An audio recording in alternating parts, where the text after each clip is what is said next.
Bismillahirrahmanirrahim. Assalamualaikum warahmatullahi wabarakatuh. Alhamdulillahi rabbil alamin wa bihi nasta'inu ala umuri dunya waddin wassalatu wassalamu ala asyrafil anbiya'i wal mursalin sayyidina wa maulana Muhammadin wa ala alihi wa sahbihi ajma'in, amma ba'du. Subhanaka la ilma lana illa ma 'allamtana innaka antal alimul hakim. Rabbi shrah li sadri wa yassir li amri wahlul 'uqdatam min lisani yafqahu qawli. Nawaitu ta'allum wa ta'lim wa tadhakkur wa tadhkir wa naf'a wal intifa' wal ifada wal istifada wal hath 'ala tamassuk bi kitabillah wa sunnati rasulih wa du'a ila al khair wa dalal 'ala al huda ibtigha'a maradatillah wa qurbihi wa thabihi subhanahu wa ta'ala. Hadratan mukarramin, para kiai, para sahadat wal hujjaj, jamaah Masjid Al-Mu'minin rahimakumullah. Alhamdulillah, malam ini Allah subhanahu wa ta'ala kembali mempertemukan kita dalam kajian fikih, pembacaan kitab At-Taqriratus Sadidah fil Masailil Mufidah. Ini belum ketemu, ini hilang PDF-nya ternyata. Kita cari dulu ya. Mudah-mudahan kajian kita ini selalu diridhai Allah subhanahu wa ta'ala, amin ya rabbal alamin. Salam salam semoga selalu tercurahkan kepada baginda kita Sayyiduna Muhammad sallallahu alaihi wasallam.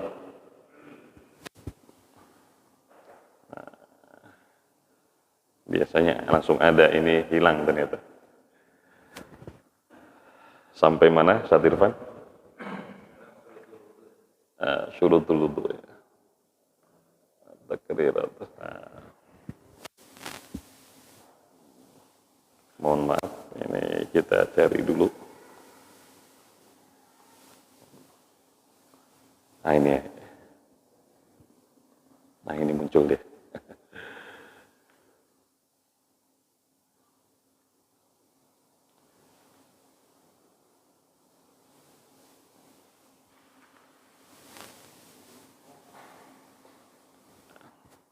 Baik. Syurutul wudu.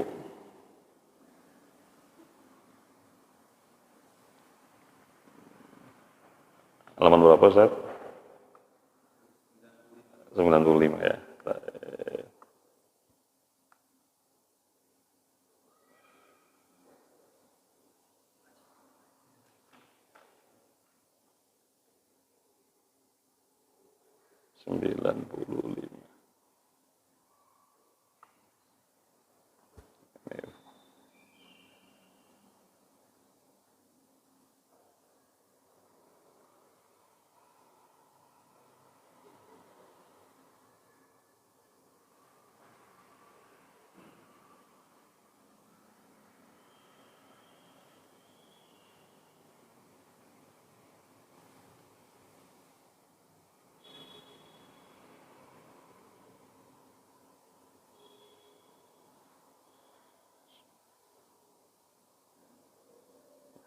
Udah waktu belum ya? Oke, coba bismillah.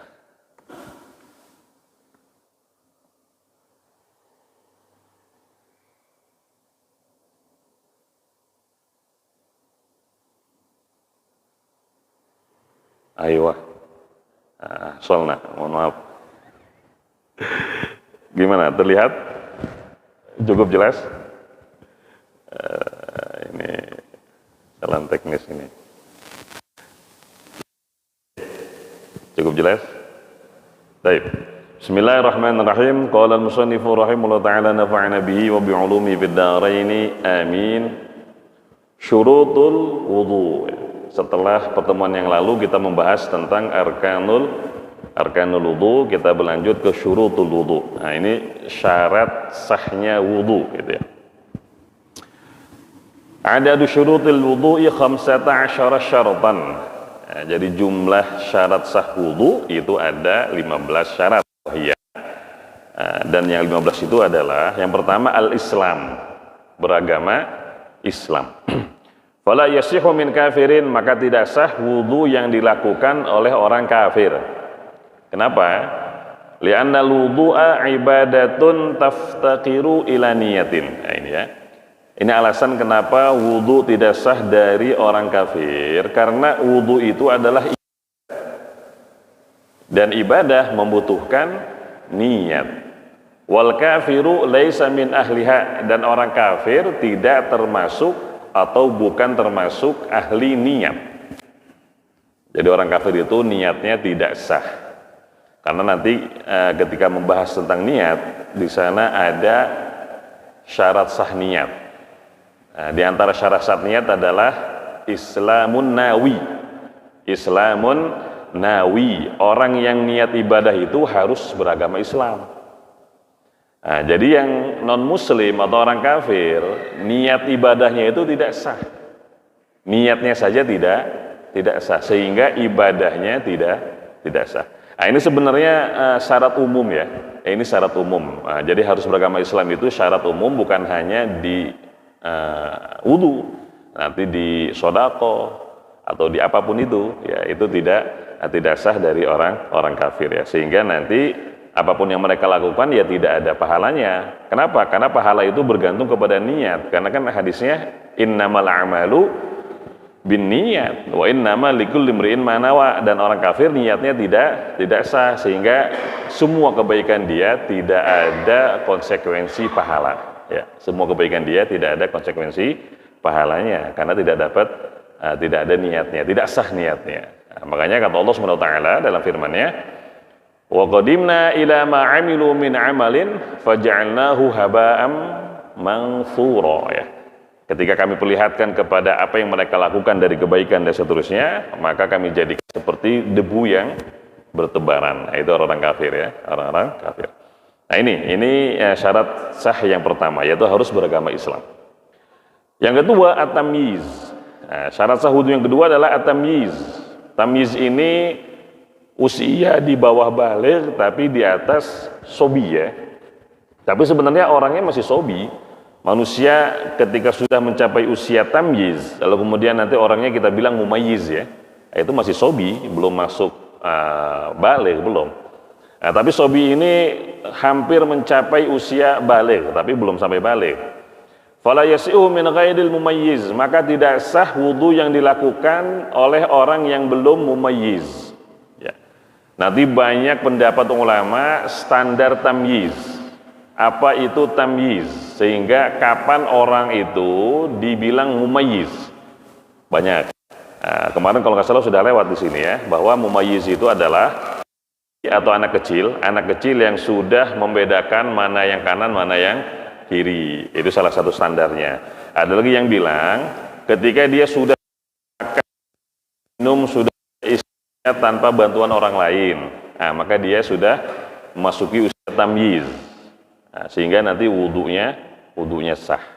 Nah, berarti kira-kira usia berapa Pak? Anak kita bisa makan sendiri, minum sendiri, dan istinja sendiri. Istinja itu cebok gitu ya. Nah, jadi kalau ke toilet BAB itu nggak teriak-teriak ma gitu ya, bu gitu. Usia berapa kira-kira Pak? 4 atau 5 tahun kali ya? Apa tergantung daerah gitu? Kalau di kota mungkin 8 tahun ya, karena manja kali. Kalau di kampung 4-3 tahun mungkin ya. Karena kadang di kampung itu anak 4-5 tahun sudah apa pada itu, udah bisa ngasuh adiknya ya, udah bisa nyuapin adiknya itu ya. Kalau di kampung tuh, karena emang emaknya lagi ke sawah kali sama bapaknya ya. Mau nggak mau ngasuh dia. Nah, tapi kalau di kota mungkin 8 tahun kali ya. Atau standarnya kita rubah, udah bisa main game sendiri gitu. Sudah bisa main game sendiri, atau sudah bisa buka YouTube sendiri gitu ya. Ya intinya tamyiz itu dia sudah punya kemampuan untuk melakukan sesuatu dengan sendirinya. Tapi itu kan standar ulama dulu ya Pak. Jadi mereka tuh mengatakan tamyiz itu kalau sudah bisa membedakan kanan atau kiri ya, atau juga sudah bisa membedakan antara tamroh dengan jamroh, ya, kurma dan bara api ya. Itu kan yang digunakan Fir'aun untuk menguji Nabi Musa alaihissalam ketika beliau menarik jenggot Firaun ya. Kan Firaun itu dapat mimpi dia. Ada bayi dari Bani Israel yang akan menghancurkan kekuasaan dia. Makanya parno ya. Sehingga dia mengeluarkan aturan pokoknya bayi Bani Israel yang laki-laki harus dibunuh gitu ya. Karena saking takutnya dia, saking takutnya. Ternyata yang menghancurkan kekuasaan dia nginap di rumahnya. Hidup dan besar di rumahnya, yaitu Nabi Musa. Nah, ketika Nabi Musa digendong sama Firaun, ya ditarik jenggotnya tuh. Parno Firaun, jangan-jangan ini nih anaknya nih. Kata Siti Asyah itu istrinya Firaun ya, yang mengasuh Nabi Musa alaihissalam. Kata beliau lah cuma anak kecil aja masa segitunya gitu kan. Jadi orang tuh kalau udah takut ya segitu deh. Coba aja dicoba, anak kecil kok. Ini sampai Firaun dicoba ya. Satu kurma dengan satu bara. Nah, ini Nabi Musa tadinya mau ngambil kurma tuh, tapi akhirnya dibelokin ngambil bara ya. Jadi jamroh itu bara, tamroh kurma. Akhirnya dimakan sama Nabi Musa yang bara api itu. Kata Siti Asyah tuh kan, anak kecil loh aja dianggap serius gitu. Akhirnya nggak jadi dibunuh, Pak. Wah, itu kalau Nabi Musa milih kurma mungkin langsung disembelih itu. Firaun nggak ada kasihan dia, anak-anak kecil dibunuh sudah gitu ya. Makanya kenapa Nabi Musa itu lisannya rada keluh ya. Makanya kan doa beliau tuh Rabbi shrah li sadri wa yassir li amri wahlul 'uqdatam min lisani yafqahu qawli. Itu doa Nabi Musa. Ya, makanya kenapa ketika Nabi Musa alaihissalam mendapat perintah dari Allah untuk dakwah kepada Firaun, beliau minta didampingi oleh Nabi Harun ya. Karena afsahu minni lisana. Nabi Harun itu lebih fasih lisannya. Walaupun kalau dari sisi keberanian ya Nabi Musa lebih berani gitu ya. Sekali tempeleng langsung mati orang tuh. Ya, itu Nabi Musa. Baik, itu tamyiz ya. Jadi intinya syarat sah wudu yang kedua, orang yang wudu itu minimal sudah mencapai usia tamyiz ya, dengan berbagai macam standarnya itu ya. Li'anna al-wudu'a ibadatun taftaqiru ila niyatin. Ya, alasannya masih sama. Karena wudu itu adalah ibadah yang memerlukan niat. Wa min syurutin niyati, dan di antara syarat sah niat tamyizun nawi. Orang yang berniat itu sudah mencapai usia tamyiz, atau orangnya kita bilang mumayyiz. Jadi niat itu nanti ada syaratnya juga tadi, Islamun nawi ya, yang niat itu harus beragama Islam, lalu kemudian yang niat harus sudah mencapai usia tamyiz dan seterusnya. Tapi ini yang kedua. Yang ketiga, an-naqa'u 'anil haid wan nifas. Orang yang hendak berwudu harus dalam keadaan suci dari haid dan nifas. An-naqa' suci, 'anil haidi dari haid wan nifas, dan nifas. Ya, tidak sah dan malah haram. Nggak boleh ya. Perempuan yang haid atau sedang nifas selain tidak sah juga tidak boleh berwudu. Kenapa? Karena wudu itu ibadah, dan salah satu syaratnya adalah harus suci dari haid dan nifas. Sehingga ketika ada perempuan yang haid atau nifas berwudu dianggap tala'ub bil ibadah ya, dianggap main-main dengan ibadah, sehingga haram nanti hukumnya, nggak boleh ya, nggak boleh. Ini yang ketiga. Yang keempat, an-naqa'u 'amma yamna'u usulal ma'i ilal basyarah. Harus suci, naqa' ya, amma dari apapun, yamna'u yang menghalangi, usulal ma'i sampainya air ilal basyarah kepada kulit. Yang kemarin kita jelaskan ya. Jadi tidak boleh ada di anggota wudu apapun yang sekiranya bisa menghalangi datangnya air ke kulit. Apakah itu nanti kotoran yang di luar ya, kotoran yang berasal dari luar, cat, tipek, apalagi tato ya, termasuk kalau mak-mak itu apa, yang di kuku tuh cutek ya, atau yang di muka tuh mak-mak tuh apa namanya, make up ya, bedak atau lipstick gitu. Jadi mama sebelum wudhu itu ya harus dibersihkan dulu make upnya, jangan sampai selesai wudhu make upnya masih ada. Oh, berarti airnya nggak tembus ke kulit karena terhalang oleh make up itu ya.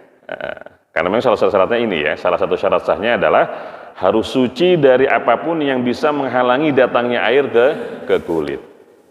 Baik. Bihaitsu la yakunu hunaka jirmun. Ya, jadi tidak boleh ada di anggota wudu yang wajib dibasuh. yang wajib dibasuh. Kalau di anggota yang tidak wajib dibasuh nggak masalah. Ya. Misalkan kita luka di sini, kita pasang apa namanya? Hansaplas ya, Hansaplas atau handiplas nggak masalah, nggak usah dicabut. Nah, karena ini bukan anggota wudhu. Tapi kalau di anggota wudhu yang masih dijelaskan tuh ya, muka dengan batasannya, tangan dengan batasannya, kepala dengan batasannya, kaki dengan batasannya, itu nggak boleh ada apapun yang bisa menghalangi datangnya air. Ya. Makanya kalau misalkan lagi pakai handiplas, hansaplas, cabut dulu kalau mau wudhu, nggak boleh, ya, nggak sah nanti. Di tangan misalkan di telapak tangan kita kiri ini ada hansaplas atau handiplas ya, kita wudhu, ya kan nggak tembus airnya, ya, masih terhalang oleh perban tadi gitu ya. Nah, maka nggak sah, harus cabut dulu, dibuka dulu ya. Maka di sini kata beliau, bihaitsu la yakunu hunaka jirmun, tidak boleh ada benda apapun di atas anggota wudu ya. Yamna'u usulal ma'i ilal basyarah, yang sekiranya benda itu bisa menghalangi datangnya air ke kulit yang memang masih di batas area wudu. Kalau di luar area wudu nggak masalah. Fayajibu izalatu ma tahtal adhafir minal ausakh. Nah, makanya karena tidak boleh ada apapun yang menghalangi datangnya air ke anggota wudu, termasuk juga kotoran yang ada di bawah kuku. Ya, kalau kukunya panjang nih, kukunya panjang, kotoran-kotoran yang ada, nggak mesti kotoran pokoknya, apapun benda asing lah ya, benda asing yang bukan termasuk tubuh kita gitu. Karena nanti kalau sudah dianggap bagian dari tubuh kita itu nggak masalah. Yang kemarin udah kita bahas ya, kayak apa tuh? Daki ya Pak? Iya, daki yang sudah memang, kalau daki itu kan pertama kotoran dari dalam tubuh ya, karena emang dia keringat yang mengering ya, keringat yang mengering, menumpuk gitu, nggak dibersihin jadinya apa? Tarokam gitu, menumpuk ya. Kalau seandainya ada orang yang dakinya 5 cm nggak masalah sudah. Nah, karena itu kotoran dari dalam tubuhnya sendiri, bukan dari luar. Ini yang nggak boleh, ini kotoran yang berasal dari luar. Ya, kotoran berasal dari luar. Makanya nanti wajib menghilangkan apapun yang ada di bawah kuku minal ausakh, dari kotoran-kotoran. Tapi ini bukan qaid ya. Walaupun nggak kotor, misalkan habis makan ya, ada sisa nasi itu, kukunya panjang ya kan, makan padang gitu kan, pakai tangan langsung aja itu. Nah, biasanya ada nyisa itu, ada yang nyisa di bawah kuku ya. Nah, itu harus bersihin dulu sebelum wudu. Ya, harus bersihin dulu sebelum wudu, karena sisa nasi yang ada di bawah kuku itu kadang menghalangi datangnya air gitu ya. Coba fotonya. Tapi di sini kata beliau, wa yu'fa 'anil qalil fi haqqi manubdliya bihi. Wa yu'fa, tapi dimaafkan 'anil qalil, dari kotoran yang sedikit yang ada di bawah kuku tuh. Fi haqqi manubdliya bihi kal fallahin wa nahwihim. Bagi orang-orang yang memang selalu berinteraksi dengan kotoran-kotoran ya. Dalam arti sulit menghindari kotoran di bawah kuku. Nah, beliau mencontohkan seperti para petani, kal fallahin. Fallah ya, pakai tasydid tuh, fallah. Kalau pakai tasydid itu petani, kalau falah, hayya 'alal falah itu kemenangan ya. Kal fallahin wa nahwihim, seperti para petani dan semisalnya. Jadi emang sulit sekali kalau setiap mau wudu harus membersihkan. Itu nggak apa-apa, ma'fu artinya dimaafkan buat mereka ya, buat mereka yang memang selalu berinteraksi dengan kotoran sehingga sulit ya, kalau harus selalu membersihkan kotoran yang ada di bawah kuku ya. Wah, ini misalnya petani atau tukang cat kali ya, yang setiap hari cat gitu. Tapi apakah ini hanya yang di bawah kuku? Ya, zahirnya ya hanya yang di bawah kuku. Kalau di area lain tidak ma'fu, tidak dimaafkan gitu ya. Jadi kotoran yang dimaafkan itu yang hanya ada di bawah kuku, itu pun hanya untuk orang yang sulit menghindari kotoran. Seperti petani dan semisalnya. Tapi kalau di area lain ya nggak ma'fu, nggak dimaafkan, harus steril gitu ya, harus bersih dari itu. Jadi ma'funya itu terbatas di kotoran yang ada di bawah kuku. Wa sarahal Imam Al-Ghazali wa Zarkashi bil musamahah amma tahtaha minal wasakh. Bahkan Imam Ghazali dan Imam Zarkashi secara tegas, secara jelas memaafkan. Musamahah ini memaafkan. Ya, dalam arti ya hukum asalnya tetap tidak sah, tapi ma'fu, dimaafkan. Nah, itu kan karakter ma'fu seperti itu ya. Jadi dispensasi, dapat keringanan. Bil musamahah dimaafkan dari semua kotoran yang ada di bawah kuku. Lakin qala fi tuhfah, tapi Ibnu Hajar berkomentar di Tuhfatul Muhtaj ya, inna dzalika dha'ifal gharib. Pendapat yang seperti itu dianggap dhaif ya, bahkan aneh katanya. Wa fihi qaulun indana, tapi ada pendapat dalam mazhab kita bil afi mutlaqan. Dimaafkan secara mutlak kama dzakarul Bajuri, sebagaimana dikatakan oleh Imam Al-Bajuri ya. Ini Imam Bajuri punya kitab Hasyiatul Bajuri ala Fathil Qarib ya. Fathul Qarib itu syarah dari matan takrib. Nanti dihasyiahi oleh Imam Bajuri, yaitu hasyiah yang luar biasa itu. Ala kulli hal ada qaul, ada pendapat yang mengatakan ma'fu mutlaqan. Ya, ini ma'fu mutlaqan ini artinya bukan hanya untuk semisal petani itu. Jadi siapapun ya, kalau seandainya ada kotoran di bawah kuku itu ma'fu. Nah, ini bisa kita ikuti seandainya kita lupa ya. Bisa kita ikuti kalau ini pendapat ini seandainya kita lupa habis makan gitu kan. Semangat lupa, aku langsung wudu aja. Begitu selesai sholat, loh kok ada sisa nasi di sini ya. Ya udah, ikut pendapat yang bilang ma'fu secara mutlak. Mutlak ini artinya baik untuk yang ubduliyah atau ghairu mubtala. Ada qaul ya. Tapi pendapat yang pertama, pendapat yang mu'tamad harus steril dari itu semua. Baik. Kembali ke atas ya, masih nomor 4. Wa ma fil muqi wal lihadh minan namas. Juga harus steril, harus bersih dari muq, fil muq, ma fil muq.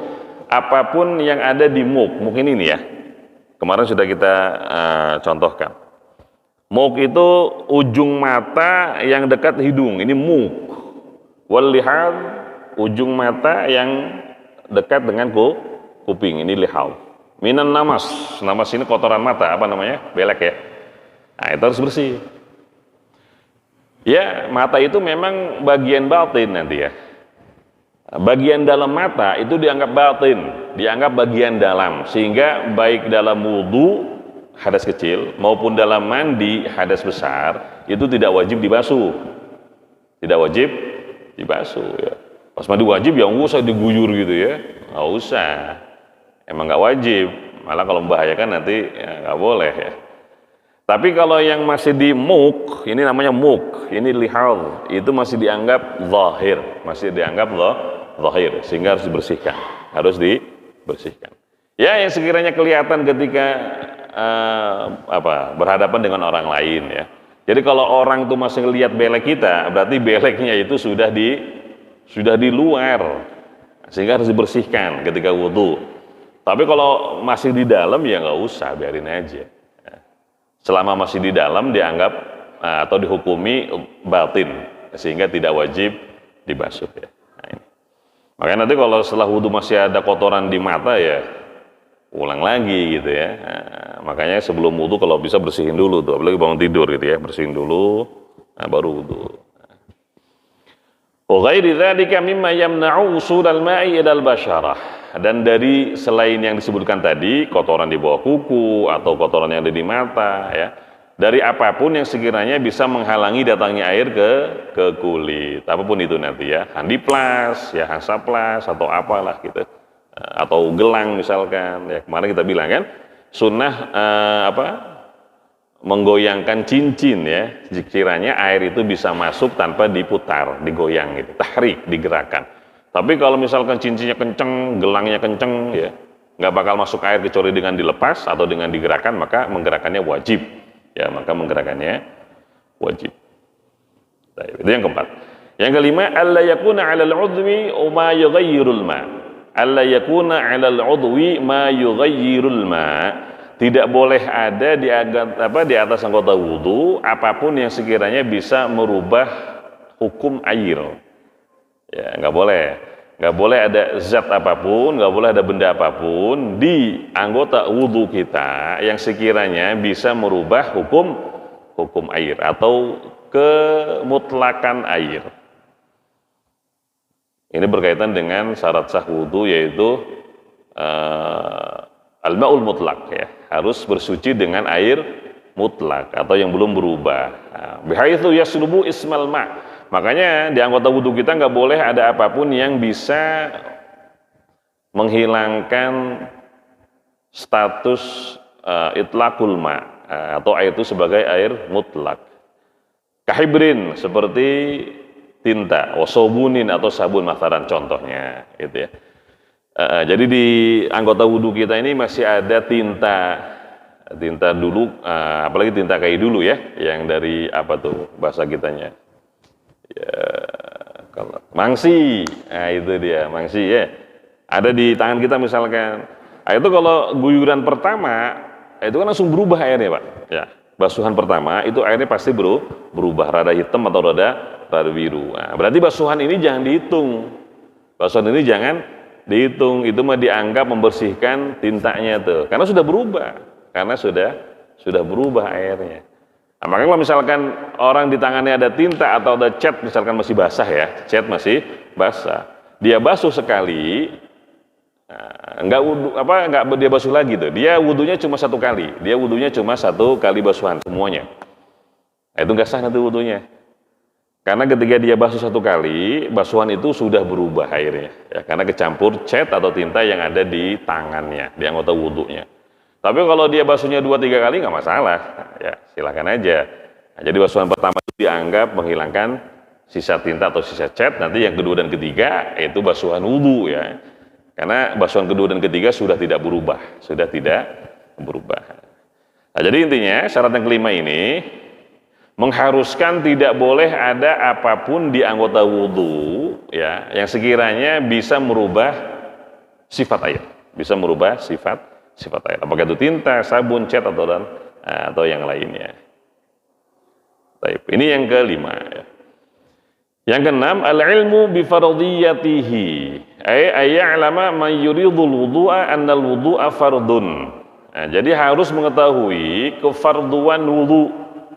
Orang yang mau wudu itu, dia mau wudu sebelum sholat, mau wudu sebelum megang mushaf, mau wudu sebelum tawaf ya, atau apapun ibadah atau perbuatan yang sekiranya mensyaratkan wudu, dia tuh harus tahu bahwa wudu yang dia lakukan ini hukumnya fardu atau wajib.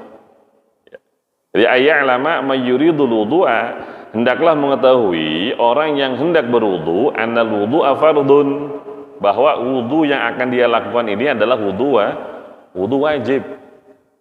Jadi jangan diyakini kesunahannya, jangan diyakini kesunahannya atau ketidakwajibannya. Orang batal punya hadas misalkan mau sholat isya, wudu deh dia, tapi dalam hatinya ada keyakinan wudu sebelum sholat itu cuma sunnah aja, nggak wudu pun sholatnya tetap sah. Nah, itu nggak sah wudunya nggak sah.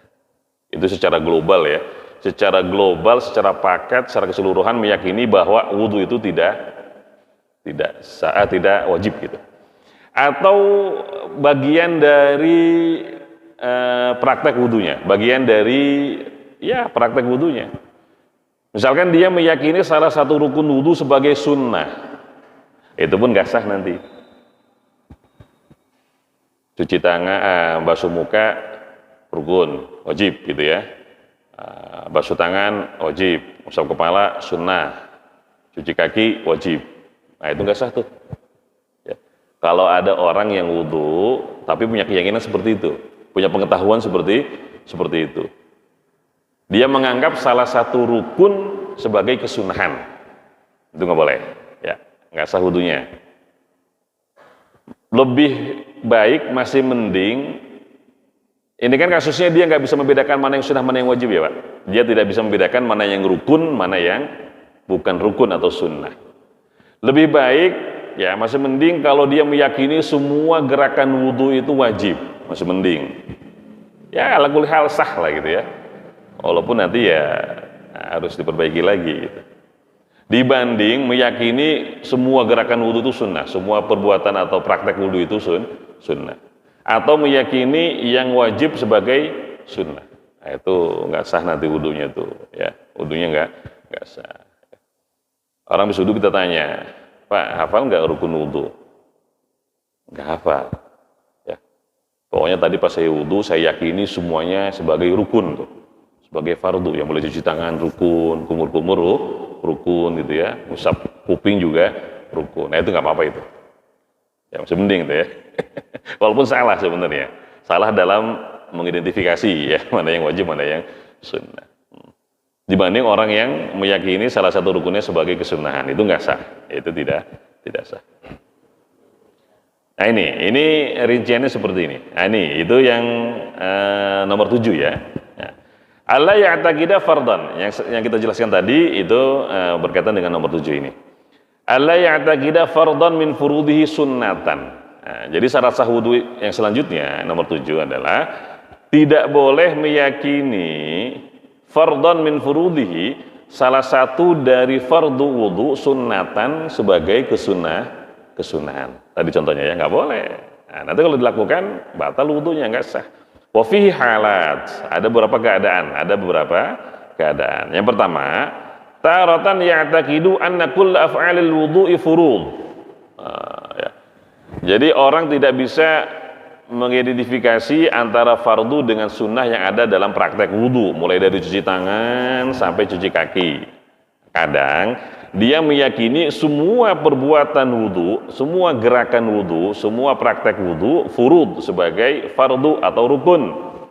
Apa hukumnya? Fayasihu minhul wudu, maka sah darinya wudu. Enggak apa-apa ya, sudah sah wudunya walaupun salah mengidentifikasi ya. Ini yang pertama. Yang kedua, wa taratan ya'taqidu anna kull af'alil wudu'i sunanun. Dia meyakini, ya, terkadang orang ini meyakini semua perbuatan wudu, semua gerakan wudu itu sunnah. Pada yasihu min wudu. Nah, kalau kayak gini keadaannya, kasusnya, maka tidak sah wudu darinya. Ya, wudu yang dia lakukan tidak sah. Karena meyakini yang fardu sebagai sunnah. Nggak usah semua. Satu aja fardu yang diyakini sebagai sunnah nggak sah. Apalagi semua ya. Nah, padahal dalam wudu itu ada 6 rukun ya, ada 6 fardu gitu. Yang ketiga, wa taratan ya'taqidu anna fihi furudhan wa sunanan wa la yumayyizu bainahuma. Nah, kadang ada model yang gini nih orang nih. Terkadang dia punya keyakinan dalam wudu itu ada yang fardu, ada yang sunnah. Anna fihi, sesungguhnya dalam wudu itu furudhan, ada fardu-fardu wa sunanan, dan ada sunnah. Tapi wala yumayyizu bainahuma, dia nggak bisa membedakan mana yang fardu, mana yang sunnah. Ya pokoknya saya pernah dengar dari guru saya dulu ya, wudu itu ada yang wajib, ada yang rukun, ada yang sunnah. Cuma pas perinciannya saya tidur, jadi nggak tahu yang mana ya gitu. Ini pengakuan dia misalkan ya kayak gitu. Wala yumayyizu bainahuma, nggak bisa membedakan mana yang wajib, mana yang sunnah. Fafihi tafsil. Nah, kalau seperti ini maka hukumnya diperinci. Nomor 1, in kana amiyan fayasihu birittifaq. Kalau emang orangnya ini ami ya. Ami artinya ya orang awam. Orang awam berarti ini bisa dikategorikan al-jahil al-ma'dzur ya. Jadi orang bodoh yang kebodohannya itu dimaklumi. Para ulama membagi al-jahil kepada 2 bagian, al-jahil ma'dzur dan jahil ghairu ma'dzur. Orang bodoh yang dimaklumi sehingga nanti ibadahnya yang tidak sesuai dengan syariat itu dianggap sah. Karena ma'dzur, dimaklumi. Siapa dia? Yaitu orang yang qaribul ahdi bil Islam, orang yang baru masuk Islam. Jadi ketidaktahuannya dimaklumi. Orang yang baru masuk Islam, ketidaktahuannya dimaklumi. Jadi dia ini orang bodoh yang dimaklumi. Au nasya'a ba'idan 'anil ulama, atau dia tumbuh besar jauh dari ulama. Dia nggak tahu rukun wudu. Kenapa? Karena di kampungnya itu nggak ada yang paham rukun wudu. Jadi jauh dari ulama. Nah, tapi kata para fuqaha ya, kata para ulama, yang dimaksud dengan ulama di sini bukan berarti ustadz, kiai, ajengan yang punya pondok segala macam, enggak. Pokoknya orang yang paham tentang bab itu, nah, maka itu dianggap ulama buat dia. Nah, jadi kalau misalkan sekampung dia, sedesa dia, sekecamatan dia itu nggak ada yang paham bab wudu, sehingga wudunya salah, itu ma'dzur sudah, dimaafkan ya, dimaafkan. Tapi kalau tetangganya paham wudu ya, atau bahkan anaknya paham wudu, tapi dia wudunya masih nggak benar, itu nggak ma'dzur. Ya, ketidaktahuan dia tidak dimaklumi, ya, karena itu kesalahan dia, ya, itu keteladaran dia. Masya Allah, ya, di rumah dia ada yang paham wudu, atau tetangganya ada yang paham wudu, di kelurahannya banyak yang paham wudu, masa wudunya nggak benar? Kemana aja ente, gitu kan? Bahasa kasarnya kayak gitu. Ente kemana aja? Masa wudu aja nggak benar gitu ya? Atau ibadah yang lain juga sama ya? Ibadah yang lain juga sama. Iya, dia bukan mu'alaf, ya, masuk Islamnya udah lama. Di daerah dia juga, di wilayah dia, di kawasan dia banyak yang paham tentang ibadah itu, apakah itu nanti wudu, atau sholat, atau zakat, atau haji, atau umroh gitu ya. Nah, ketika ibadah dia itu tidak sesuai dengan syariat, maka tidak dimakzur, tidak dimaklumi, ya udah nggak sah gitu kan. Nah, kecuali itu tadi, dia baru masuk Islam, mu'alaf, atau sudah lama masuk Islam, tapi di wilayah dia, di kawasan dia, sama sekali nggak ada yang paham tentang ibadah yang dia lakukan secara salah tuh. Nah, itu ma'dzur sudah ya, ma'dzur. Berarti bukan dia yang salah, ya ustadznya yang salah, nggak mau ngajarin tuh. Nah, ini ya, makanya kata beliau, in kana amiyan, kalau orang ini memang ami, awam, ma'dzur ya, baru masuk Islam, atau itu tadi tumbuh besar jauh dari ulama, fa yasihu bil ittifaq, sah disepakati ulama. Bil ittifaq ya, artinya sah disepakati oleh ulama, ma'dzur gitu ya, dia di ma'dzur, dimaklumi. In kana aliman, tapi kalau dia seorang yang alim, alim ini artinya apa? Dhabitul alim huna huwa man qad ishtaghala bi talabil ilm aw mulazamatul ulama waqtan yumkinu fihi tamyizul faraid minas sunan fil 'adah. Ini ya. Jadi alim dianggap orang alim atau dianggap orang tahu adalah orang yang sekiranya sudah menuntut ilmu, qad ishtaghala bi talabil ilmi ya, dia sudah pesantren misalkan, udah ngaji dalam kurun waktu yang sekiranya manusia normal, orang normal itu ya paham bab wudu gitu. Kira-kira untuk menguasai bab wudu itu dari A sampai Z berapa tahun sih kalau mondok manusia normal ya? Taruh setahun misalkan ya, taruh setahun. Nah, biasanya orang tuh kalau nyantri setahun, kalau mondok setahun, ngaji setahun, pahamlah bab wudu. Tapi dia mah masih nggak paham bab wudu, masih nggak bisa bedain antara fardu sama sunnah dalam wudu tuh, karena mondoknya ngeliwat mulu kali, main mulu gitu ya. Nah, itu mah nggak ma'dzur itu, kayak kalau gitu tuh ya. Kalau kayak gitu nggak ma'dzur ya.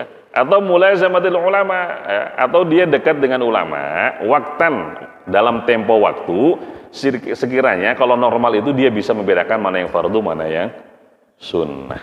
Nah, itu namanya alim, dianggap orang alim ya. Nah, makanya dalam salah satu bahasul masail itu pernah muncul pertanyaan ya.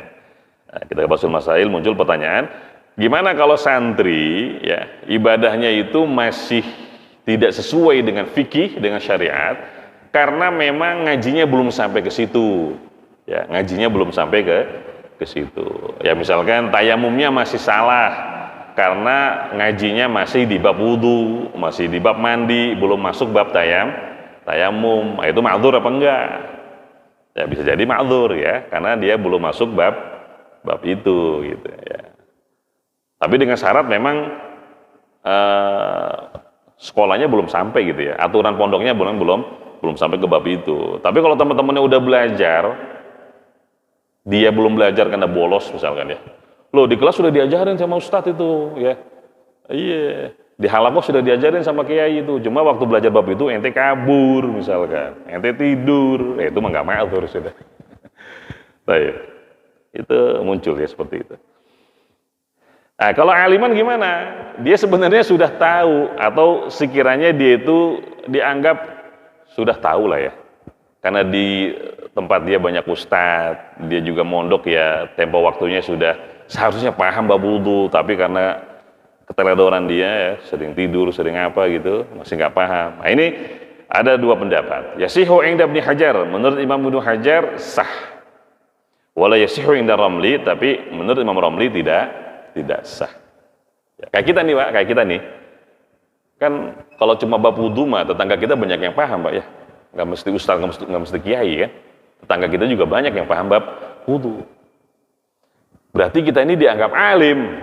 Ya, kita ini dianggap alim, sudah dianggap paham lah bab wudu. Walaupun faktanya kita nggak paham bab wudu, sehingga nggak bisa membedakan mana yang fardu, mana yang sunnah. Itu sah nggak wudu kita? Wudu kita sah nggak? Jadi kebodohan kita ini, ketidaktahuan kita ini ma'dzur atau tidak? Dua pendapat ya. Imam Ibnu Hajar menganggap tetap ma'dzur, ya, dianggap tetap ma'dzur sehingga ibadahnya tetap sah. Kalau dalam konteks ini wudunya tetap sah. Rada lumayan nih pendapat beliau nih. Nah, tapi pendapat yang lain Imam Romli ya, nah ini selevel dengan beliau karena satu majelis gitu, satu pondok lah kalau sekarang ya. Nah, kata beliau nggak sah. Jadi kebodohannya itu, ketidaktahuannya itu ghairu ma'dzur. Ketidaktahuannya itu tidak ditolerir. Udah nggak sah wudunya. Wudunya nggak sah. Ya udah kalau gitu kita ikut Ibnu Hajar aja lah. yang udah lewat ya. Sekarang ya kita belajar gitu. Baik. Nah, ini yang ketiga ya. Wataratan yaqulu, dan terkadang ada orang yang berkata seperti ini. Inna mashar ra'si wa ghasla rijlain ahaduhuma sunnatun wa lam yu'ayyin. Dia bilang sesungguhnya mengusap kepala dan mencuci kedua kaki salah satunya sunnah. Tapi dia tidak menentukan yang mana. Pokoknya salah satu dari mengusap kepala dan mencuci kaki itu sunnah salah satunya. Walam yu'ayyin, tapi dia tidak menentukan yang mana, apakah membasuh kepala atau mencuci kaki. Fayasih, sah dia. Wudunya tetap sah. Kenapa? Li'annahu lam ya'taqid fardhan mu'ayyanan annahu sunnatan. Karena dia tidak meyakini fardu yang khusus ya, yang spesifik itu sebagai perkara sunnah. Dia cuma pokoknya salah satunya deh, yang mana nggak tahu gitu ya. Tapi kalau dia bilang membasuh kaki sunnah, itu batal, nggak sah. Ini mah cuma salah satu dari mengusap kepala atau mencuci kaki itu sunnah. Tapi pas kita tanya yang mana yang sunnah, nggak tahu pokoknya. Ya sudah, tetap sah. Ya, karena dia tidak menunjuk secara khusus salah satu fardu sebagai sunnah. Nah, itu 4 keadaan ya. Nah, 4 keadaan ketika membahas tentang tidak boleh meyakini salah satu fardu wudu sebagai sunnah. Ini juga nanti berlaku di sholat, ya, berlaku di haji, sama. Supaya sholat kita sah, tidak boleh meyakini salah satu fardu atau rukun sholat sebagai kesunahan. Nggak boleh. Nah, maka jika terjadi sholatnya tidak sah. Makanya nanti dalam praktek muqaranatul madzhab ya, dalam praktek perbedaan atau perbandingan mazhab nanti kan di kitab-kitab kita Syafi'i ya mengatakan yang bermazhab Syafi'i tidak boleh bermakmum kepada yang bermazhab Hanafi karena perbedaan akidah dalam sholat maksudnya ya, keyakinan pemahaman dalam bab sholat. Misalkan mazhab Hanafi itu tidak membatalkan orang yang menyentuh kemaluannya sendiri. Enggak, ya. Menyentuh kemaluan sendiri ya, nggak batal wudunya. Gitu. Ya, gatal gitu ya, udah digaruk aja sama dia. Karena menurut mereka, lah, apa bedanya kemaluan sama kuping gitu, sama hidung, atau sama tangan gitu, apa bedanya? Selama itu miliknya sendiri ya. Tapi masuk akal juga ya. Apa bedanya Pak? Zakar sama kuping gitu, bedanya apa? Yang sama-sama ya. Selama itu dari milik dia, tapi kalau punya orang lain ya beda lagi nanti. Oh, makanya kalau mazhabnya Hanafi dia habis garuk-garuk megang kemaluannya langsung sholat Allahu Akbar, nggak masalah. Nah, tapi kan kita yang mazhabnya Syafi'i meyakini kebatalan wudu atau toharoh orang yang menyentuh kemaluannya, bahkan kemaluannya sendiri. Nah, maka nanti kalau mau sholat jamaah, itu yang jadi imam yang Syafi'i itu. Ya, yang jadi imam yang Syafi'i. Karena kalau dibalik, yang Hanafi jadi imam, kita meyakini bahwa sholat imam kita batal. Ya. Dan itu nanti nggak sah sholatnya. Ya, tidak sah sholatnya. Tapi itu dalam pembatalan. Atau misalkan dalam pembacaan Fatihah. Ya. Hanafi itu, mereka kan punya istilah beda Pak, punya terminologi beda dengan kita Syafi'i. Hanafi itu membedakan antara fardu dengan wajib, antara fardun dengan wajib. Jadi fardun itu perkara yang jika ditinggalkan batal sholatnya, tapi kalau wajib tidak batal. Sehingga mereka punya keyakinan membaca Fatihah itu wajib saja, yang fardu itu membaca surat, ya apapun dari Quran. Makanya mereka nggak baca Fatihah nggak masalah, sah. Nah, berarti kan nggak meyakini kewajiban atau kerukunan Fatihah kan dalam sholat. Beda dengan kita Syafi'i. Kalau kita meyakini, ya kita meyakini kerukunan atau kefarduan Fatihah dalam sholat. Ya. Makanya sholatnya Hanafi menurut kita nggak sah. Ya, sholatnya pengikut mazhab Abu Hanifah. Seandainya dia nggak baca Fatihah ya, seandainya dia nggak baca Fatihah itu tidak sah menurut kita, ya walaupun menurut mereka sah, ya walaupun menurut mereka sah. Ini yang keempat. Selanjutnya nomor 8 ya, al-ma'ut tahur ya, air yang suci mensucikan. Tahur ini tahir mutahhir. Nah, ini syarat sah ya, syarat sah wudu. Air yang digunakan harus suci mensucikan. Li'anna al-hadatsa, karena hadas la yurfa'u illa bil ma'it tahur, karena hadas itu apapun jenisnya, ya.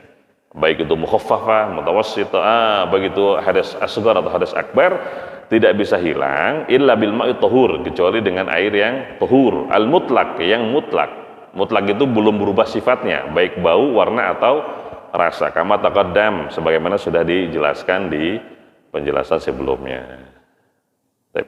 Ini yang 8. 9. Izalatun najasatil ainiyah, menghilangkan najis yang masih ada zatnya, ainiyah. Nah, karena nanti ada lagi najis al-hukmiyah. Ya, ada lagi najis hukmiyah, yaitu najis yang sudah tidak ada semua sifatnya.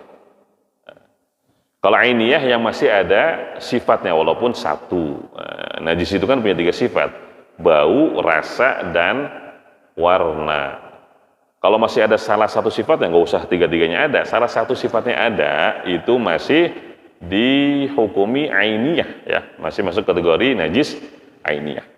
Nah, tapi kalau semua sifatnya sudah nggak ada, itu sudah masuk hukmiyah nanti.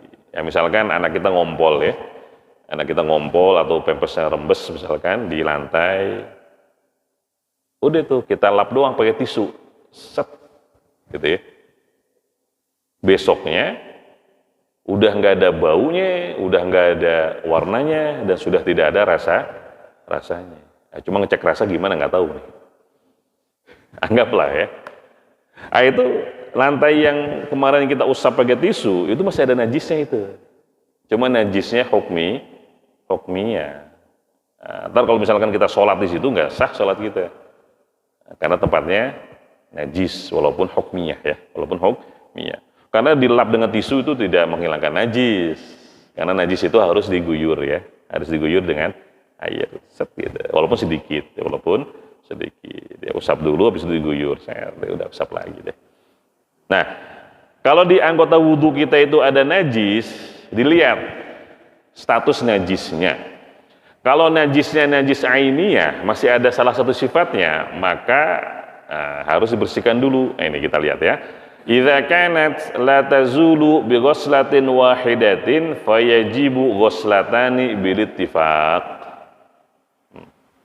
Najisnya ini enggak hilang dengan satu basuhan. Najisnya ya, enggak hilang dengan satu basuhan. Jadi ketika dibasuh sekali masih ada. Fayajibu ghuslatani bil ittifaq. Maka wajib 2 kali basuhan. Satu basuhan buat najis, basuhan yang kedua buat hadas. Gitu ya. Nah, kan kasusnya kita punya hadas sekaligus ada najis. Kita mau wudhu karena punya hadas kecil, tapi di tangan kita ada najis nih. Ya, apakah mimisan, misalnya kita mimisan keluar darah terus darahnya pindah, atau misalnya ada kotoran apalah gitu. Nah, itu dilihat. Kalau seandainya dengan satu basuhan tidak hilang, maka wajib dua basuhan. Sepakat, bilittifaq. Nah, antara Imam Rafi'i dengan Imam Nawawi sepakat. Karena ya itu tadi, basuhan pertama buat hilangin najisnya, basuhan kedua buat hadasnya. Nah, sekarang yang berbeda pendapat antara Imam Rafi'i dan Imam Nawawi adalah ketika cukup dengan satu basuhan, dalam arti sekali guyur najis itu hilang. Ya, sekali guyur najis itu hilang. Wa ma idza kanat tuzalu bi ghuslatin wahidatin. Nah ini, dan adapun jika najis ainiyah itu, ini khilafnya di ainiyah ya, khilafnya di ainiyah. Wa ma idza kanat tuzalu bi ghuslatin wahidatin fa inda Rafi'i la budda min ghuslataini kadzalik. Tapi kalau seandainya bisa dihalangkan dengan satu basuhan, menurut Imam Rafi'i la budda min ghuslataini kadzalik. Harus dua kali basuhan juga. Harus dengan dua kali basuhan juga. Ghuslatun li izalatin najasah, satu basuhan untuk menghilangkan najis, wa ghuslatun li raf'il hadas. Ya. Basuhan yang kedua untuk menghilangkan hadas. Padahal dengan satu basuhan juga hilang tuh najis gitu ya. Baik. Kama qala sahibu Safat az-Zubat ya, sebagaimana dalam Zubat dikatakan wa'adda minha Rafi'i raf'al khabath. Wa'adda minha Rafi'i raf'al khabath. Ya. Jadi untuk menghilangkan khabath itu kan najis ya, itu juga harus dihitung, basuhannya dihitung, jadi satu untuk najis, satu untuk hadas. Wa inna Nawawi, ya, tapi menurut Imam Nawawi takfi ghuslatun wahidatun, cukup dengan satu kali basuhan, cukup satu kali basuhan li izalatin najasati wal raf'il hadath, untuk menghilangkan najis dan menghilangkan hadas, wa huwal mu'tamad, dan ini pendapat yang mu'tamad. Ini pendapat yang mu'tamad. Jadi misalkan di tangan kita ini ada ompol anak kita ya, lagi gendong rembes pepesnya, udah pas kita wudu sekali basuh aja. Dengan sekali basuh itu cukup untuk menghilangkan najis dan hadas. Kalau memang mau sekali aja, tapi kan sunahnya 3 kali ya. Sunahnya 3 kali. Tapi ini kalau mau ngambil wajibnya aja maksudnya. Kalau emang cuma mau ngambil wajibnya aja, anggota yang ada hadas plus najis ainiyah itu cukup satu kali basuhan. Jika memang dengan sekali basuhan najis itu hilang. Itu Imam Nawawi. Ya, tapi kalau Rafi'i enggak. Walaupun najis itu dengan sekali basuhan hilang, tetap harus 2 kali. Tetap harus 2 kali. Ya, kalau sekali nggak sah wudunya, dianggap belum dibasuh karena basuhan yang tadi cuma untuk najis saja, untuk hadasnya belum. Itu Imam Rafi'i. Ya, tapi yang mu'tamad, kata beliau, mu'tamad madhab itu pendapat Imam Nawawi, cukup sekali basuhan. Ya, najis yang hilang dengan sekali basuhan yang ada di anggota wudu itu cukup sekali basuhan untuk najis dan hadas.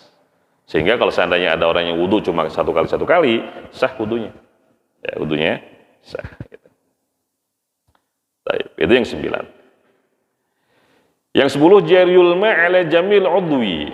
Jaryul ma' ala jamil udwi, mengalirkan air ya. Jari ini mengalirkan air ala jamil udwi, ke semua anggota wudu ya, yang memang harus dibasuh. Tapi yang cukup diusap ya nggak perlu mengalir. Nah, kan dari 4 anggota wudu 3 dibasuh, 1 diusap. Muka, tangan, kaki dibasuh, sehingga harus ada air yang mengalir tuh ketika membasuh. Tapi kepala atau rambut cukup diusap, nggak usah ngalir, cukup basah aja ya, cukup basah. Biaya jeria bitabihi, sekiranya air itu mengalir dengan sendirinya ya, air itu mengalir dengan sendirinya ya, kayak kita basuh di keran gitu kan kita gini ngalir dia tuh. Fala yakfi mashul udwi bi khirqatin, maka enggak cukup nanti mengusap anggota wudu yang wajib dibasuh, berarti muka, tangan dan kaki, bi khirqatin dengan kain ya, atau tisu misalkan, au thaljin, atau dengan air, dengan es. Ya, ada batu es kita gini-giniin aja tuh. Atau kita basahin sapu tangan ya, kita usapin kayak gini. Muka, tangan, kaki. Basah dia, basah. Tapi enggak ada yang ngalir tuh. Nggak ada yang netes maksudnya, nggak ada yang netes, itu nggak sah, wudunya tidak sah. Ya, makanya sering kita nukil pendapatnya Dr. Wahbah Zuhaili ya, nah, dalam Al-Fiqhul Islami wa Dillatuhu, beliau sampai membatasi itu minimal kotrotan katanya. Nah, jadi di anggota yang harus dibasuh, muka, tangan, dan kaki, itu air harus mengalir minimal meneteskan 2 tetes. Masya Allah beliau sampai segitunya. Ya, berarti kalau 1 tetes nggak cukup ya, minimal 2 tetes. Silakan dicek lagi, takutnya saya salah ya. Ada di Fikih Islam wa Dillatuhu, beliau menukil pendapat seperti itu. Untuk membedakan antara anggota yang dibasuh dengan yang diusap. Kalau yang diusap mah jangan sampai ngalir. Malah kalau ada yang sampai netes makruh katanya. Ya. Kepala atau rambut itu cukup diusap aja, yang penting basah. Ya, kalau kebanyakan ngusap sampai ada yang netes, ya makruh. Ya, karena memang dia yang penting basah. Nah, makanya nanti nggak cukup ya, cuma diusap-usap pakai tangan doang misalkan, pakai tangan cuma digini-gini gitu. Basah sih dia, tapi nggak ada yang netes. Nggak sah. Harus ada yang menetes. Kalau bahasa ini ya jaryul ma, mengalir airnya itu ya. Walaupun nggak usah banjir-banjir ya. Kalau mau ikut pendapatnya Wahbah Zuhaili cukup 2 tetes. Ya. Kalau udah netes 2 udah cukup. Nah, itu yang 10. Yang ke-11, tahakkukul muqtadi. Tahakkukul muqtadi, harus yakin penyebab wudu kita. Nah, ini yang dimaksud dengan tahakkukul muqtadi. Harus yakin penyebab wudu kita. Kita ini wudu sebabnya apa? Ya, maksudnya udah batal apa belum? Sudah batal atau belum? Ya. Pas kita wudu, kita ini batal nggak ya? Kalau ragu batal atau enggak, sehingga wudunya itu dianggap wudu ihtiyat, wudu yang sifatnya hanya preventif ya Pak, ya antisipasi lah. Ya takutnya saya batal, udahlah wudu aja. Itu kan ragu tuh. Nah, makanya di sini kata beliau, tahakkukul muqtadi ini artinya al-jazmu fin niyah. Jadi ada keyakinan ketika niat. Ya saya ini niat wudu karena emang saya batal tadinya. Falau tawaddu asyhakan, makanya kalau ada orang wudu dalam keadaan ragu, ya, ini kan kebalikan dari tahakkukul muqtadi nih. Falau tawaddu asyhakan, kalau ada orang wudu dalam keadaan ragu, hal huwa muhditsun am mutawaddi, apakah sekarang dia ini dalam keadaan berhadas atau dalam keadaan berwudu? Fala yasihhu wudu'uhu, maka tidak sah wudunya. Jadi orang yang wudunya itu dalam keadaan ragu, dia ini batal nggak ya? Ya? Tadi itu punya wudu apa enggak ya? Itu dianggap ragu sehingga tidak ada kepastian dalam niatnya. Falasihu wuduhu, nggak sah niatnya. In banal hal annahu ghairu mutawaddi. Nah, jika nanti banal hal ini ketahuan keadaannya. In banal hal, jika terbukti keadaannya, annahu, sesungguhnya dia ini ghairu mutawaddi, dalam keadaan tidak berwudu, dalam keadaan tidak suci, dalam keadaan berhadas. Kenapa? Li'adami tahakkukil muqtadi. Nah, karena ketiadaan keyakinan penyebab wudu yang tadi dilakukan tuh. Apa itu? Wahwal jazmu bin niyah, yaitu jazm atau yakin dalam niat. Nah, jadi gambaran masalahnya kayak gini Pak, gambaran masalahnya ya. Kita mau wudu nih, apalagi ini khususnya orang yang suka tajdidul wudu ya, khususnya orang yang suka dawamul wudu atau tajdidul wudu, memperbarui wudunya sebelum hadas, itu kan sunnah ya. Nah, tapi nanti kalau wudunya emang buat sholat atau buat ibadah lah ya, itu harus yakin penyebabnya. Nah, makanya kalau misalkan kita ragu, kita wudu deh. Kita wudu ya, ke kamar mandi gitu wudu. Cuma kita ragu tadi udah batal belum ya? Gitu. Dia lanjutin aja tuh. Dia lanjutin aja wudu dalam keadaan ragu. Ragu dia ini muhdis atau mutawaddi, dia ini batal atau masih dalam keadaan wudu. Udah deh. Wudu aja dia. Sehingga wudunya dalam keadaan ragu penyebab dia wudu. Apa nih penyebab wudunya? Udah, wudu, sholat gitu ya. Selesai sholat, dia baru ingat, loh, ternyata sebelum wudhu saya sudah batal. Apalah itu sebabnya, bebas ya. Apakah nyentuh istrinya misalkan, oh iya, sebelum ke masjid tadi istri saya salaman gitu ya. Kan mazhab kita batal ya Pak, Imam Syafi'i batal bersentuhan dengan lawan jenis walaupun istri sendiri gitu. Berarti kan ketahuan tuh, banal hal, itu artinya banal hal, terbukti keadaannya bahwa sebelum wudu dia dalam keadaan ghairu mutawaddi, dia dalam keadaan tidak berwudu, sehingga wudunya tuh nggak sah. Wudu dia yang tadi dia lakukan tidak sah. Kenapa? Karena ketika wudu dia nggak yakin sebabnya apa. Karena dia nggak tahu kalau sebelum wudu itu dia sebenarnya sudah batal, apakah salaman sama istrinya atau kentut atau segala macam. Jadi intinya sebelum wudu ya kita harus yakin dulu sebab wudunya apa.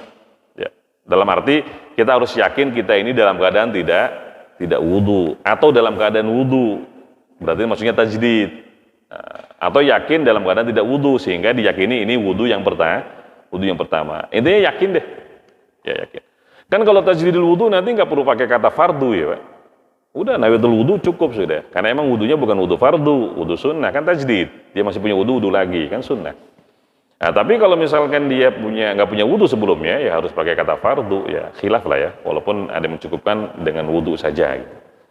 Nah, jadi intinya seperti itu. Kalau nggak mau ribet batalin aja sudah. Gitu ya. Karena kan kita ragu, saya ini masih punya wudu nggak ya? Ya. Akhirnya dia wudu tuh. Nah, wudu dalam keadaan ragu seperti itu, nanti kalau ternyata ketahuan dia dalam keadaan tidak wudu sebelum wudu, nah itu batal. Wudunya nggak sah. Nah, maka ibadah yang dilakukan setelah wudu itu, ibadah yang dia lakukan setelah wudu itu atau pakai wudu itu nggak sah. Ya udah kalau gitu mah batalin aja dulu ya Pak. Nah, kan banyak yang membatalkan apa? Kalau mancing kentut nggak bisa ya apa kayak gitu kan? Noel orang kayak kalau istri orang mau domelin Pak. Waduh, udah deh. Kalau mazhab kita kan megang kemaluan sendiri nggak batal ya. Udah. Intinya batalin dulu deh. Ya supaya wudu kita yakin sebab kita wudu itu apa? Ya sebab kita wudu itu apa? Ini kalau banal. Tapi kalau lam yabdil hal nggak masalah ya. Dia wudu dalam keadaan ragu, jadi rugunya ini sifatnya antisipasi lah ya, ihtiyat gitu. Tapi ya keadaannya tidak terbukti setelah dia wudu gitu. Nah, itu nggak masalah, silakan aja. Baik, itu yang 11 ya. Yang 12 dawamun niyyah hukman. Dawamun niyyah hukman. Jadi harus berlanjut tuh ya. Niatnya, kita kan niat wudu kapan? Niat wudu ketika membasuh muka ya. Nah, niat itu harus tetap ada secara hukum sih. Ya, secara hukum niat itu harus tetap ada sampai selesai membasuh kaki, sampai selesai wudu gitu ya. Apa yang dimaksud dengan dawamun niyyah hukman? Bi alla ya'tiya bima yunafiha. Selama wudu tidak melakukan apapun yang bertentangan dengan niat, menafikan niat. Contohnya kariddatin, seperti murtad, naudzubillah. Lagi cuci tangan dia murtad, batal tuh niatnya. Harus niat lagi dari awal. Ya, niat lagi dari awal. Karena murtad memutus niat, ya. Murtad itu memutus niat. Wala yasrifaha ila ghairil manwi, atau dia niatkan untuk selain yang dia niatkan. Ini insyraf ya, wala yasrifaha. Wala yasrifaha termasuk juga dawamuniyah, tidak boleh dia niatkan niat wudu tadi ila ghairil manwi kepada perbuatan yang tidak dia niatkan. Pas basuh muka mah ya itu fardhu wudu ya ta'ala. Tapi pas cuci tangan ini mah buat dinginin tangan aja deh, di hati sih ya. Itu dianggap menafikan niat wudu ya. Dianggap menafikan niat wudu sehingga niat wudu yang tadi dia niatkan ketika basuh muka dianggap terputus. Sehingga harus niat lagi ya, harus niat lagi. Ini yang 12. Nah, tapi hukman aja ya. Intinya dawamun niyyah hukman ini kita ketika wudu mulai dari basuh muka sampai cuci kaki sampai selesai lah ya. Jangan melakukan perkara yang sekiranya bisa membatalkan niat kita. Itu maksudnya. Apakah itu murtad atau meniatkan gerakan kita basuhan kita untuk yang lain, itu dianggap menafikan niat. Bukan berarti hati kita harus tetap niat. Nah itu fardhu wudu, enggak. Itu mah enggak usah, cukup sekali ketika basuh muka. Selanjutnya mah nggak usah gitu ya, nggak usah diniatkan lagi. Itu 12. Ke-13 ada muta'alliqin niyyah, tidak boleh menggantungkan niat wudu kita ya, sebagaimana telah lalu di syarat niat halaman 83 ya. Maksudnya niat saya wudhu kalau gajian. Itu kan ta'liq tuh. Ya, menggantungkan niat kepada sesuatu. Niat saya wudhu kalau imamnya si fulan misalkan. Itu kan ta'liq. Nggak sah wudhunya. Ya, wudhunya nggak sah gitu. Jadi udah niatnya mutlak aja, itu fardhu wudhu lillahi ta'ala. Mau imamnya siapa kayak, mau udah transfer apa belum kayak gitu kan. Nah, sehingga niat yang mu'allaqah nggak sah. Ya, niat yang digantungkan kepada sesuatu tidak sah. 14 dan 15 ini syarat khusus ya, syarat khusus buat mereka yang memang dalam keadaan khusus juga, yaitu kita kenal dengan daimul hadas ya, daimul hadas. Orang yang selalu punya hadas. Ini. Yang ke-14 adalah dukhulul waqti, harus sudah masuk waktu ya. Jadi wudunya itu sudah harus masuk waktu sholat. Kalau belum azan nggak sah wudunya. Yang kedua al-muwalah. Muwalah ini berkelanjutan. Harus langsung selesai. Ya, muwalah ini artinya lebih detailnya adalah membasuh anggota setelahnya sebelum anggota sebelumnya yang sudah dibasuh kering. Nah, itu arti dari muwalah. Ya. Membasuh anggota selanjutnya, tangan misalkan, sebelum anggota sebelumnya, muka itu kering. Itu wajib tuh. Ya, wajib buat daimil hadas. Wajib buat mereka, itu syarat sah. Nah, jadi orang yang daimul hadas wudunya harus langsung selesai. Kalau kita kan alhamdulillah orang sehat nggak perlu ya. Kita ini sunnah aja mualah, nggak wajib mualah, baik wudu maupun mandi. Ya, makanya boleh nanti wudu di empat tempat misalkan ya. Basuh muka di rumah, ya. Habis air ke tetangga, cuci tangan. Ya. Pas cuci tangan muka kita udah kering, nggak apa-apa. Ya, karena sunnah mualah buat kita. Tapi buat mereka lidaimil hadas, siapa itu daimil hadas? Daimil hadas ini artinya orang yang selalu punya hadas. Kalasalasil baul ya, kasalasil baul, orang yang pipisnya itu netes terus. Jadi nggak bisa berhenti, udah dol tuh. Ya, nggak bisa berhenti netes terus gitu ya. Wal madhi ya, atau madhinya keluar terus, madhi ya. Kalau madhi kan memang najis ya. Makanya dibilang deh sebenarnya iya, karena madhi ini membatalkan wudu ya. Kalau salisul mani gimana? Nggak batal wudu sih, cuma wajib mandi ya. Ada orang yang spermanya maninya keluar terus, netes terus, walah repot itu. Harus nikah lagi ya biar habis. Wal mustahadah atau perempuan yang mustahadah ya. Jadi perempuan itu dianggap istihadah kalau darahnya keluar sudah melampaui batas maksimal haid. Perempuan itu maksimal haid 15 hari setiap bulannya, minimal sehari semalam ya 24 jam, biasanya 6 hari atau 7 hari ya. Jadi kalau perempuan ada keluar darah tapi melewati 15 hari ya, itu dia dianggap mustahadah, kalau orang mustahadah itu ya dianggap suci ya. Perempuan yang sudah disifati mustahadah itu dia dianggap suci, makanya harus sholat ya, harus sholat. Cuma nanti cara toharohnya beda ya. Jadi kalau laki-laki salisul baul ya, dia air kencingnya netes terus, atau perempuan istihadah darahnya netes terus, keluar terus. Cara toharohnya pertama nggak boleh mulai wudu kecuali sudah masuk waktu ya. Mau sholat zuhur ya tunggu azan dulu baru dia wudu. Nah, sebelum wudu harus dibersihkan najisnya tuh. Ya, istinja dulu, ceboknya. Setelah itu ditampung, Pak, disumpel tuh. Ya. Disumpel, set gitu. Kalau emang nggak sakit ya. Kalau emang nggak sakit atau lagi nggak puasa. Kalau lagi puasa mah ya gimana kek, diikat kayak pakai botol gitu ya. Yang laki-laki itu. Jadi pakai pempes kalau sekarang mungkin ya, pakai pempes. Nah, setelah pakai pempes harus langsung wudu, harus langsung selesai itu, karena mualah kan wajib ya, mualah ini wajib, harus langsung selesai. Nah, begitu selesai wudu, selesai toharoh, harus langsung sholat, nggak boleh nunggu lama. Kenapa? Untuk meminimalisir najis yang terkumpul, ya, baik itu air kencing atau darah kalau perempuan. Makanya nggak boleh lama-lama tuh. Nah, kalau orang sehat kan habis wudu sambil nunggu qomat ngopi dulu kan boleh. Ya, makan bakso sempet nih semangkok gitu kan, karena qomatnya 10 menit misalkan, boleh nggak apa-apa. Mau sholat tinggal kumur-kumur aja, makan minum kan nggak batalin wudu ya, tinggal kumur-kumur aja gitu. Nah, kalau mereka mah habis wudu makan bakso dulu batal Wudunya batal, walaupun belum kentut, walaupun belum melakukan hal-hal yang membatalkan wudu, enggak, tetap batal. Wudu lagi, sebelum wudu lagi, itu harus dibongkar dulu tuh pempesnya tuh. Dibongkar, buang. Karena sudah terkumpul najis di situ tanpa hajat ya. Udah buang dulu pempesnya, istinja lagi, pakai pempes lagi, wudu lagi. Ya. Jadi nggak boleh nunggu lama. Pertama, wudunya sudah harus masuk waktu. Kedua, wudunya harus langsung selesai. Dan yang ketiga, harus langsung sholat. Ya, walaupun ditolerir ya. Walaupun ditolerir kalau nunggunya itu untuk menunggu jamaah. Boleh, silahkan. Ya, dia masuk masjid, ternyata belum ada jamaah, dia nunggu dulu tuh. Ya, setelah 5 menit baru ada jamaah. Udah, nggak apa-apa. Ya. Itu nggak dianggap mengundur sholat.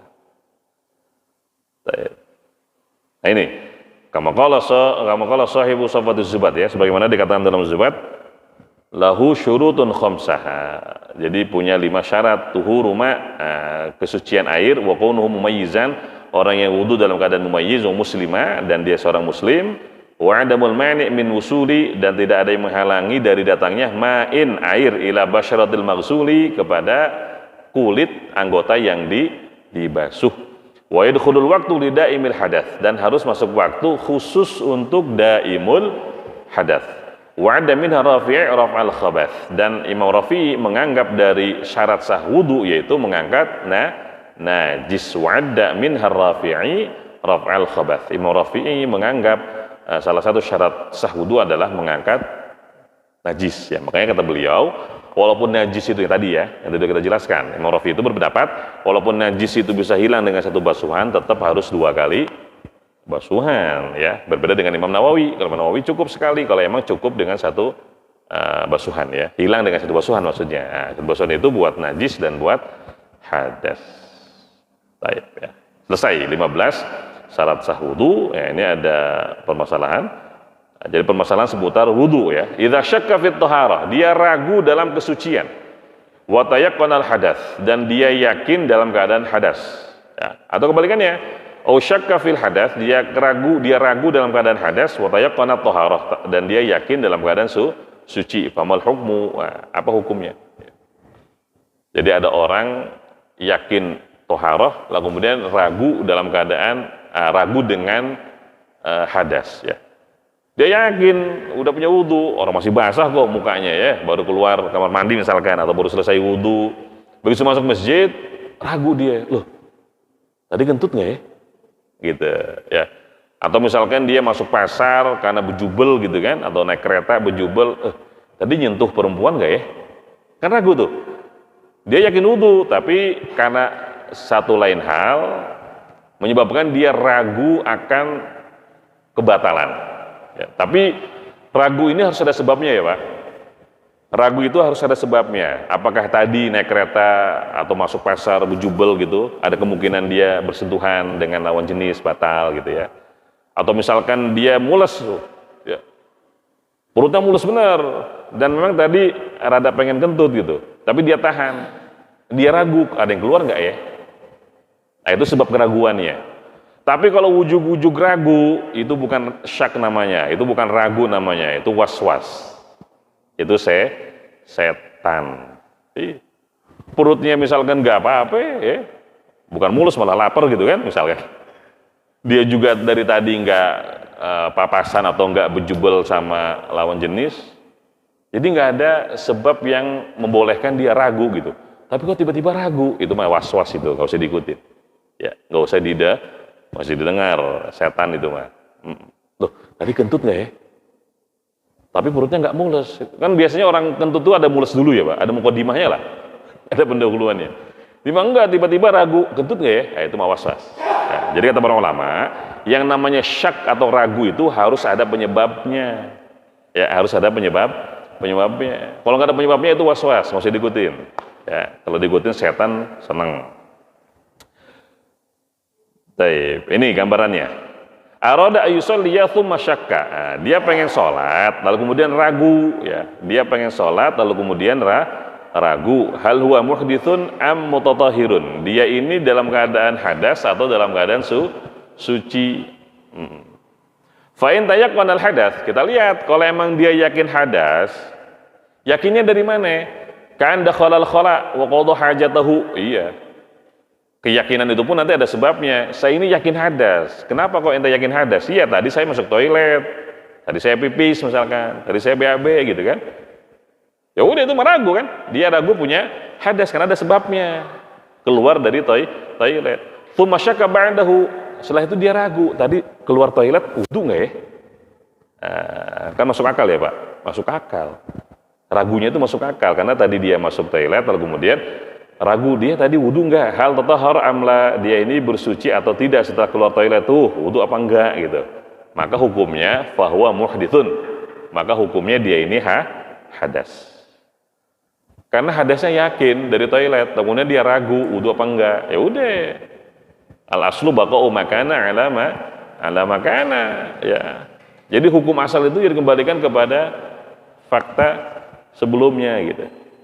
Wa kadzalika, begitu juga li'annahul yakin, karena itu yang diyakini ya, itu yang diyakini. Dia yakin ke toilet ya BAB atau buang air kecil, lalu kemudian setelahnya ragu tadi wudu apa enggak. Udah, hukum asal yaitu muhdis, hadas gitu ya. Wa kadzalika law tayaqqana anhu tatahhara thumma syakka ba'dahu. Wah, begitu juga kalau seandainya dia yakin berwudu, dia yakin udah punya wudu karena masih basah mukanya ya dari air wudu tuh. Nah, setelah itu dia ragu, hal ahdatsa amla, ya, saya ini kentut nggak ya? Hadas nggak ya? Tapi itu tadi ya, standarnya. Keraguan itu harus ada sebab. Keraguan itu harus ada sebab sebelumnya. Apakah perutnya mules, sehingga dia ragu, kentut nggak ya? Ada yang keluar nggak ya? Atau misalkan kalau ragu hadasnya itu bersentuhan dengan perempuan, dengan lawan jenis, masuk pasar, atau naik kereta yang sekiranya berjubel lah. Tadi gesekan sama siapa ya? Bikin dia ragu tuh. Itu pun ya, ragu yang diawali dengan sebab tidak berpengaruh. Tidak berpengaruh. Al-yaqinu la yuzalu bisyak. Yakinan tidak bisa dihilangkan dengan keraguan. Keraguan yang diawali dengan sebab, apalagi ragu yang tidak diawali dengan sebab, itu mah waswas, nggak usah diikuti. Ya, itu mah nggak ada hukum sama sekali ya.